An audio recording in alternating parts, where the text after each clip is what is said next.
నమస్కారం. Welcome to నవలా హృదయం. ఈరోజు కథ వసంత శిశిరం. రచించిన వారు శ్రీమతి నవీన గారు. కథలోకి వెళ్ళబోయే ముందు ఛానల్ను సబ్స్క్రైబ్ చేయడం మర్చిపోవద్దు. కథలోకి వెళ్ళిపోదాం. గుడి నుంచి ఇంటికి వచ్చిన శిశిరను ముహూర్తానికి సమయం అయిందంటూ గదికి తీసుకెళ్లి పెళ్లికూతురిలా అలంకరిస్తారు కొందరు. బాధ, భయం, గందరగోళం ఇలాంటి అనేక భావాలు శిశిర ముఖంలో కనబడుతున్నప్పటికీ ముద్దుగా అందంగా కనిపించడంతో వాసుకి నచ్చక ఆమెను ఇబ్బంది పెట్టబోయింది. కానీ అది శిశిరపై ఎలాంటి ప్రభావం చూపలేదు. విడిదింటి నుంచి బయలుదేరిన గిరిధర్ దారిలో ఆడవారితో విచ్చలవిడిగా డాన్స్ చేస్తూ వస్తుంటాడు. అది నచ్చకపోయినా ఏం చెప్పలేక మౌనంగా ఉంటాడు ధనుంజయ్. గదిలో శిశిరతో ఉన్న సురేఖ అసలు ఏం జరిగింది అని అడగగా జరిగినదంతా వివరిస్తుంది శిశిర. ఇంతలో పెళ్లి ఊరేగింపు శబ్దాలు వినిపించడంతో ఆమెలో భయం, కంగారు మొదలవగా సురేఖ తలుపులన్నీ మూసేసి శబ్దాలు రాకుండా చేస్తుంది. అలా ఊరట చెందుతుంది శిశిర. మండపానికి చేరుకున్న గిరిధర్ వేదిక దగ్గరకు చేరి మిగతా వారితో కలిసి డాన్స్ చేస్తూ ఉంటాడు. ఆ దృశ్యాన్ని చూసిన అక్కడి వారు కూడా ఈసడింపుగా చూస్తారు. కారణం అతని ప్రవర్తన అలా ఉంది. కొందరైతే ఇలాంటి వాడికి పిల్లనివ్వడం కన్నా గొంతు నులిమి చంపేయడం మంచిది అని చెవులు కొరుక్కున్నారు. ఇదంతా వింటున్నప్పటికీ ధనుంజయ్ ఓ పక్కన నిలబడి మౌనంగా ఉండిపోయాడు. వేదిక పైన ఉన్న పంతులు ముహూర్తానికి సమయం అవుతుంది అని పిలవడంతో గిరిధర్ వేదిక మెట్టుపై అడుగు వేస్తాడు. అంతలో ఆ గుంపు వెనకే వచ్చిన కొంతమంది ఆ గుంపును తప్పించుకొని గిరిధర్ దగ్గరకు వెళ్లడానికి ప్రయత్నిస్తారు. ఎవరూ అడ్డు తప్పుకోకపోవడంతో వారిలో ఉన్న ఒక వ్యక్తి గన్ తీసి గాలిలోకి ఫైర్ చేస్తాడు. ఆ శబ్దానికి అక్కడి వారంతా ఉలిక్కిపడి ఎక్కడి వారు అక్కడే వెనక్కి జరిగి వారికి దారిని ఇస్తారు.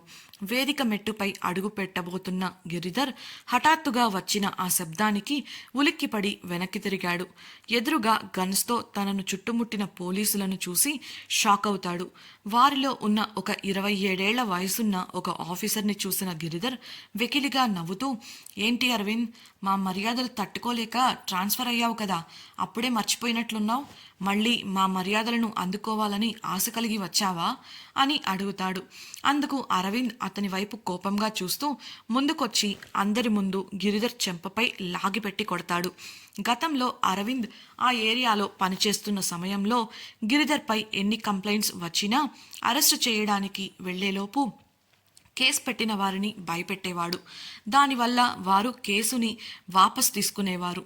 అరవింద్ గిరిధర్పై ఫోకస్ చేస్తున్నాడు అని తెలుసుకున్న గిరిధర్ అరవింద్పై అటాక్ చేసి బాగా కొట్టించి సాక్ష్యాలు లేకుండా చేశాడు. అప్పటికి అతని ఆరోగ్య కారణాల వల్ల అరవింద్ ట్రాన్స్ఫర్ తీసుకోవాల్సి వచ్చింది. అరవింద్ అలా చేస్తాడని ఊహించని గిరిధర్ షాక్ అయ్యి అంతలోనే తనను కొట్టినందుకు కోపంగా, రేయ్, ఎంత ధైర్యం ఉంటే నా మీదే చేయెత్తుతావు అంటూ కోపంగా అతని మీదకు వెళ్ళాడు. అతని చెయ్యి అరవింద్ని తాకకముందే ఇద్దరు పోలీసులు గిరిధర్ని పట్టుకొని అతని చేతులను బలవంతంగా వెనక్కి విరిచి సంకెళ్లు వేశారు. వారు అలా చేస్తున్నప్పుడు అరవింద్ మాట్లాడుతూ, నీలాంటి ఒక క్రిమినల్ని శిక్షించడానికి పోలీసుడికి ధైర్యంతో పనిలేదు, కేవలం ఒక్క కేసుంటే చాలు అన్నాడు. ఇదంతా క్షణాల్లో జరిగిపోయింది. అక్కడే ఉండి అదంతా చూస్తున్న చక్రధర్ కోపంగా ముందుకు వచ్చి, అసలు మా వాడిని ఎందుకు అరెస్ట్ చేస్తున్నారు, ఇలా అనవసరంగా మా జోలికి వస్తే మీ అంతు చూస్తాను అంటూ రెచ్చిపోయాడు. అక్కడ ఉన్న ఊరి ప్రజలంతా జరుగుతున్న దాన్ని ఒక డ్రామాలా కన్నార్పకుండా చూస్తున్నారు. అలా రెచ్చిపోతున్న చక్రధర్ను ఆపిన ఒక హయ్యర్ క్యాడర్ పోలీస్ ఆఫీసర్, ఇలా చూడండి, మేమేం ఊరికే ఇలా రాలేదు, మీ అబ్బాయి మీద రేప్ కేసు నమోదైంది. రేప్ కేసు అంటే తెలుసుగా, అదే మానభంగం కేసు. ఒక అమ్మాయి తనను బలవంతం చేశాడని ఈ గిరిధర్పై కేసు పెట్టింది, అందుకే అరెస్ట్ చేయడానికి వచ్చాం అని పూర్తి వివరాలను చెప్పాడు. ఇదంతా ధనుంజయ్ ముందు జరగడంతో తడబడిన చక్రధర్ అంతలోనే, అసలు మీరు ఎలా అరెస్ట్ చేస్తారు, అసలు ఆ అమ్మాయి ఎవరు, ఆ అమ్మాయి చెప్పింది అని మా వాడిని ఇలా అరెస్ట్ చేస్తారా, అలా చేసింది మావాడు కాదేమో, వేరే ఎవరైనా అయ్యుండొచ్చు కదా అంటూ పెళ్లికి వచ్చిన వారందరి ముందు మసిపూసి మారేడుకాయ చేయాలనుకున్నాడు. ఇంతలో కల్పించుకున్న అరవింద్, మీరంత కష్టపడాల్సిన పని లేదు మిస్టర్ చక్రధర్, మీ వాడు ఎలాంటి వాడో ఇక్కడ అందరికీ తెలుసు. మీకు భయపడి మౌనంగా ఉన్నారు తప్ప మీ మీద గౌరవంతోనో లేక మీరు పెద్ద పత్తిత్తులనో కాదు అంటూ వెటకారంగా అన్నాడు. ఆ మాటలకు చక్రధర్కి కోపం నశాలానికి అంటింది. అయితే ఎదురుగా ఉన్న ధనుంజయ్ని చూసి లేని ప్రశాంతతను తెచ్చుకొని మర్యాదగా, అది కాదు బాబు, ఎవరో ఏదో అంటే ఇలా మా వాడిని ఎలా అరెస్ట్ చేస్తారు? నిజాలు బయటకు రావాలంటే మీరు ఇన్వెస్టిగేషన్ చేసుకోండి. ఖచ్చితంగా మా వాడు నిర్దోషి అని తెలుస్తుంది. అంతేకాని ఇలా వచ్చి పెళ్లిలోంచి తీసుకెళ్లడం భావ్యమా చెప్పండి అన్నాడు. హయ్యర్ ఆఫీసర్ మాట్లాడుతూ, చూడండి, 20 రోజుల క్రితం ఈ గిరిధర్ మీ ఊరికి రీసెర్చ్ పని మీద వచ్చిన అగ్రికల్చరల్ స్టూడెంట్ అయిన హారిక అనే అమ్మాయిని మీ ఊరి పొలాలలో బెదిరించి బలవంతం చేశాడని కంప్లైంట్ ఇచ్చింది. సాక్ష్యాలు లేకపోతే నమ్మరని మాకు తెలుసు. అందుకే సాక్ష్యాలన్నీ సంపాదించి నిజ నిర్ధారణ జరిగాకే మేము ఇతన్ని అరెస్ట్ చేయడానికి వచ్చాం. ఇకపోతే మీ వాడు ఇలా అమాయకపు అమ్మాయిలు జీవితాలతో ఆడుకోవడం ఇది మొదటిసారి కాదు. దానికి కూడా మా దగ్గర సాక్ష్యాలున్నాయి. ఇంకా రచ్చ చేయకుండా మా డ్యూటీ మమ్మల్ని చేయనిస్తే బాగుంటుంది అని చెప్పి గంభీరంగా వాడిని లాక్కురండి అంటూ తన సబార్డినేట్స్కి చెప్పాడు.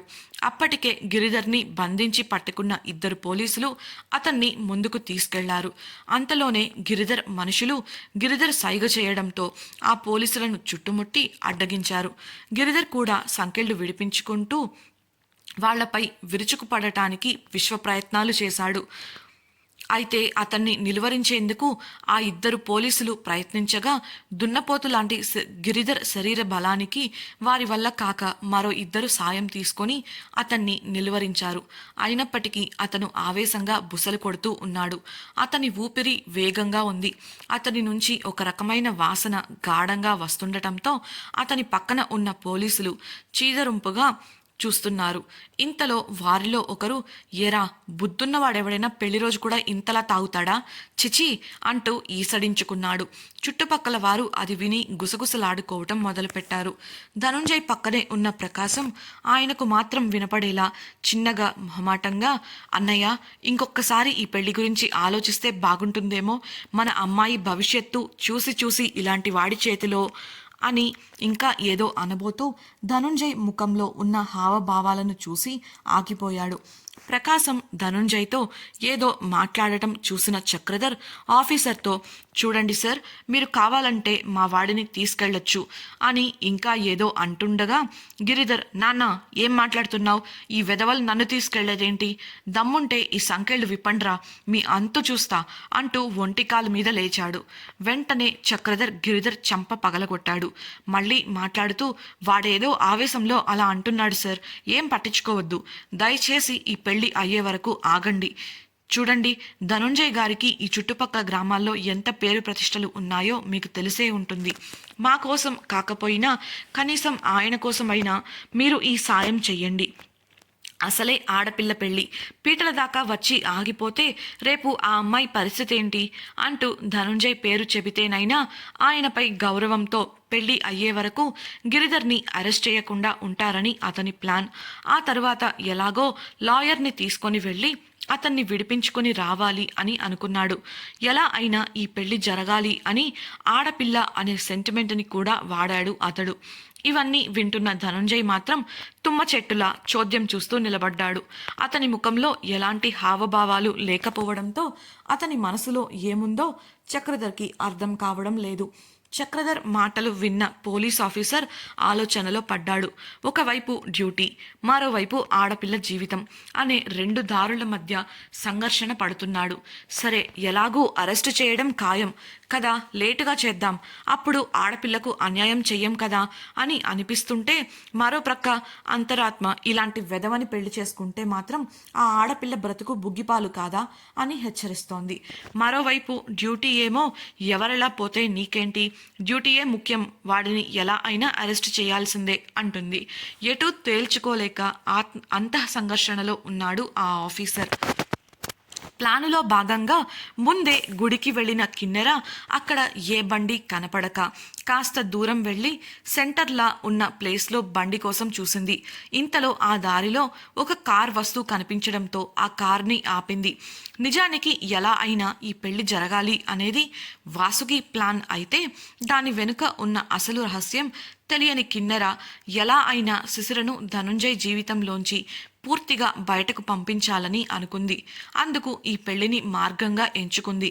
అసలే శిశిర అంటేనే నచ్చని ధనుంజయ్ ఇప్పుడు ఒకవేళ శిశిర ఈ పెళ్లి నుంచి పారిపోతే పరువు పోయి ఇంకా ఆమెను ద్వేషిస్తాడని, అప్పుడు పూర్తిగా ఆమెను తమ జీవితాల నుంచి వెలివేస్తాడని అనుకుంది. అప్పుడు పూర్తిగా ఆస్తికి ఆధిపత్యానికి తనే సింగిల్ వారసురాలు అవుతుందని ఊహించి శిశిరకు సాయం చేస్తానంటూ ఇలాంటి ప్లాన్ వేసింది. ఇవేవీ తెలియని శిశిర కూడా అది నమ్మేసి ఆమె ప్లాన్కు ఒప్పుకుంది. తన పాచిక పారుతుందని కిన్నెర చాలా ఎక్సైటెడ్గా ఉంది. ఆగిన కార్ దగ్గరకు వెళ్ళిన కిన్నెర, వైజాగ్ వెళ్ళాలి, మా అక్కను ఎవరికీ తెలియకుండా తీసుకెళ్ళాలి, ఎంత తీసుకుంటారు అని అడగడంతో ఆ కారులో ఉన్న వ్యక్తి ఆమెను వింతగా చూశాడు. సారీ, కుదరదు అని చెప్పి అతను వెళ్ళడానికి ప్రయత్నించగా, ఒక్క నిమిషం అంటూ అతన్ని ఆపేసింది కిన్నెర. విసుగ్గా ఏంటి అన్నట్లు ఎక్స్ప్రెషన్ ఇచ్చాడు అతడు. నన్ను కొంచెం పక్కనే మెయిన్ రోడ్లో డ్రాప్ చేస్తారా, నేను అర్జెంటుగా వెళ్ళాలి అనగా అతను తన పక్కన ఉన్న వ్యక్తి వంక చూశాడు. సరే అని అతను తల ఊపడంతో ఆ వ్యక్తి కిన్నెరను కార్ ఎక్కమన్నాడు. వెనుక సీట్లో కూర్చున్న కిన్నెర ముందున్న వ్యక్తిని చూసి మైమరిచిపోయింది. చూస్తూనే ఉండాలి అనిపించేంత అందంగా ఉన్న అతనికి దాసోహం అయిపోయింది. అతన్ని అలానే చూస్తూ ఉండిపోయింది.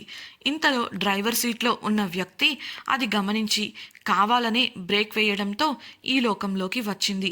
ఎలా అయినా వారి గురించి తెలుసుకోవాలి అనుకుందే తడవుగా, మిమ్మల్ని ఈ ఏరియాలో ఎప్పుడు చూడలేదే, ఏ ఊరు మీది, ఎక్కడికి వచ్చారు అని ఎంక్వైరీ మొదలుపెట్టింది. అందుకు డ్రైవర్ సీట్లో ఉన్న వ్యక్తి, ఆ విషయాలు మీకెందుకు, అయినా తెలియని వారితో మేము వ్యక్తిగత విషయాలు షేర్ చేయము అంటూ కరాఖండిగా చెప్పడంతో ముందు తన గురించి వాళ్లకు చెప్దాం అనుకుని ముందున్న వ్యక్తికి షేక్ హ్యాండ్ ఇస్తూ, హాయ్, నా పేరు కిన్నెర, మాది పక్కనే ఆనందవరం అంటూ చెప్పగా అతని నుండి ఎలాంటి రెస్పాన్స్ రాలేదు. డ్రైవర్ సీట్లో ఉన్న వ్యక్తి, మరి ఇక్కడేం చేస్తున్నారు మీ ఊర్లో ఉండకుండా అని అడగగా, మా అక్కకి ఇష్టం లేకుండా పెళ్లి చేస్తున్నారు, అందుకే పారిపోవడానికి హెల్ప్ చేస్తున్నాను, ఆ పని మీద ఇలా వచ్చాను. పాపం మా అక్క, తనకి ఈ పెళ్ళంటే అస్సలు ఇష్టం లేదు, పెళ్లి కొడుకు పెద్ద రౌడీ అని తను ఏదో పెద్ద గొప్ప పని చేస్తున్నట్లు సొంత డబ్బా కొట్టుకుంది. ఇదంతా విన్న డ్రైవర్ సీట్లోని వ్యక్తి పక్కన ఉన్న వ్యక్తి వంక చూడగా అతను ఎలాంటి భావం లేకుండా ఫోన్ చూసుకుంటూ ఉన్నాడు. కిన్నెర, ఇప్పుడు మీరు చెప్పండి, మీరు ఎక్కడి నుంచి వస్తున్నారు, ఎక్కడ ఉంటున్నారు అని అడగగా ముందు సీట్లో ఉన్న వ్యక్తి, వైజాగ్ నుండి వస్తున్నాం, ఈ ఏరియాలో పని ఉండి ఇక్కడే పక్కనే ఉన్న టౌన్లో హోటల్లో ఉంటున్నాం అని చెప్పాడు. ఇంతలో కిన్నెర దిగాల్సిన ఏరియా రావడంతో ఆమె దిగింది. అయిష్టంగానే కార్ దిగిన కిన్నెర వెళ్ళిపోతున్న కార్ వంక చూస్తూ, పెళ్ళంటూ చేసుకుంటే లైఫ్లో ఇలాంటి వాడినే చేసుకోవాలి, ఈ అవకాశాన్ని అస్సలు వదులుకోకు కిన్ను, ఎలాగో ఆ శిశిర గిరిధర్ని పెళ్లి చేసుకొని కష్టాలే కదా పడబోతోంది, ఇంకేంటిలే మనం చేసేది అనుకుంటూ అక్కడే ఉన్న ఒక ఆటో ఎక్కి కార్ని ఫాలో అవ్వమని చెప్పింది. అలా ఆమె కార్ వెంట టౌన్కి వెళ్ళిపోయింది. గదిలో సురేఖ శిశిర కూర్చొని ఉండగా ఎవరో వచ్చి తలుపు తట్టారు. సురేఖ తలుపు తీయగా ఇద్దరు ఆడవారు శిశిరని పంతులుగారు పిలుస్తున్నారు అని హడావిడిగా చెప్పడంతో అప్పటికే టెన్షన్ పడుతున్న శిశిర దగ్గరకు వెళ్ళి ఆమెతో కలిసి పెళ్లి మండపంలోకి వెళ్ళింది సురేఖ. అప్పటికే తెరవేసి ధనుంజయ్, వసుంధర కూర్చొని పూజ చేస్తూ ఉండటంతో వారి మధ్యన శిశిరను కూర్చోపెట్టింది. పూజ తర్వాత కన్యాదాన కార్యక్రమం జరిగింది. కన్యాదాన సమయంలో శిశిర మనసు లోతుల్లోని బాధ కన్నీరు రూపంలో ధారాపాతమై తన తల్లిదండ్రుల చేతిలో ఉన్న పాలల్లో పడ్డాయి.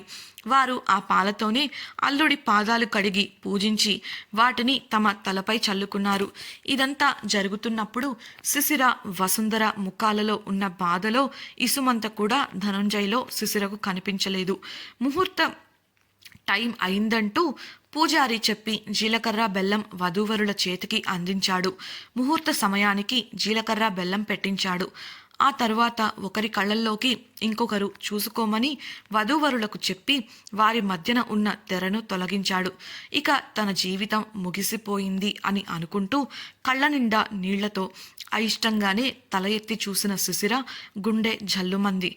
వేగంగా శ్వాస తీసుకోవడం మొదలుపెట్టింది. ఆమె అలానే నిశ్చేష్టురాలయ్యింది. పోలీస్ ఆఫీసర్ ఏ డెసిషన్ తీసుకున్నాడు? శిశిర ఎందుకు నిశ్చేష్టురాలయ్యింది? కార్ వెనుక వెళ్ళిన కిన్నెర వారిని చేరుకోగలదా? అసలు ఆ కార్లో ఉన్న వ్యక్తి ఎవరు? తెలుసుకోవాలనుందా? అయితే వెంటనే మన ఛానల్ని సబ్స్క్రైబ్ చేసుకొని వసంత శిశిరం రాబోయే ఎపిసోడ్స్ని తప్పకుండా వినేయండి. ఈ వీడియో మీకు నచ్చినట్లయితే లైక్ చేసి మీ ఫ్రెండ్స్తో షేర్ చేయండి. అలాగే మీ అభిప్రాయాలను కమెంట్స్ రూపంలో మాకు తెలియజేయగలరు. Thank you for watching. ఇట్లు మీ నవలా హృదయం టీమ్.